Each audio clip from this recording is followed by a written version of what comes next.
Hey everyone, just a quick video update with the progress in the RS 1.0. Um, this is it. It's a little bit of a hard life, but that's the way it goes. Um, Last time out, I was struggling a little bit with consistency in the car. We raced on a high traction black carpet, which isn't really, I suppose, what the kit setup's for. Um, it sort of the car seemed to roll a bit excessively and all the rest of it, so it's going down to see what we can do about it. Unlike the BD11, BD12, there's no roll bar included with the car, so that was the first thing I wanted to look at. There's no option to do it yet, but the nice thing is, because this uses an awful lot of previous components, we can work away with a few bits and pieces. So start off the back, because it's certainly the easiest one to deal with. It's simply a BD7 rear anti-roll bar kit. It comes with all your hardware, all your bits and pieces you need, and 6 different anti-roll bars in it as well, so you can fine-tune what you need to. And it fits and bolts directly on really, really easily, as you'd expect. The front is a little bit more complex. Again, it takes a little bit more working with and getting used to.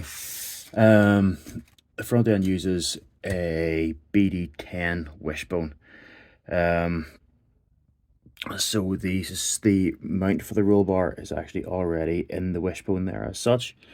So what you need to do this is the BD10 front sway bar set and the rod end pieces as well for it.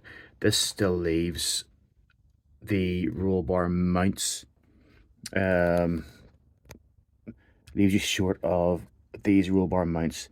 Unfortunately, they seem to come, the ones that we need and want, either come with the rear anti-roll bar kit, which means buying another full set, or alternatively they come with a servo horn set, which doesn't seem to be available at the moment.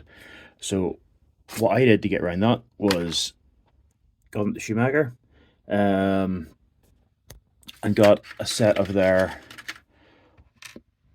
little anti-roll bar blocks. Now, a few things about this. These aren't a straight fit, unfortunately.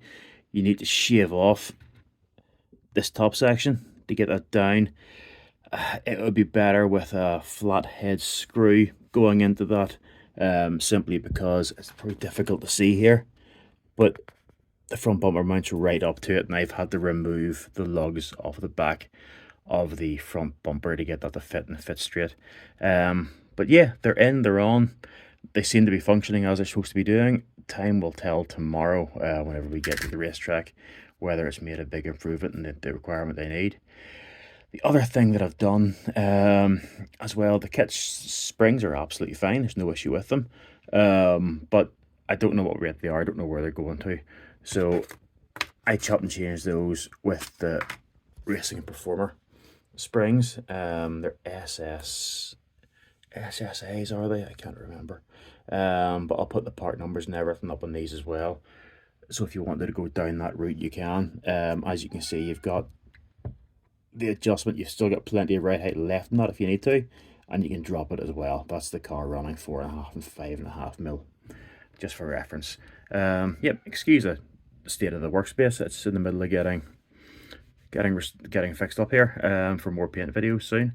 But yeah, like I say, check back for more updates on the RS 1.0, and hopefully I'll get my BD11 out at some point as well. Thanks for watching.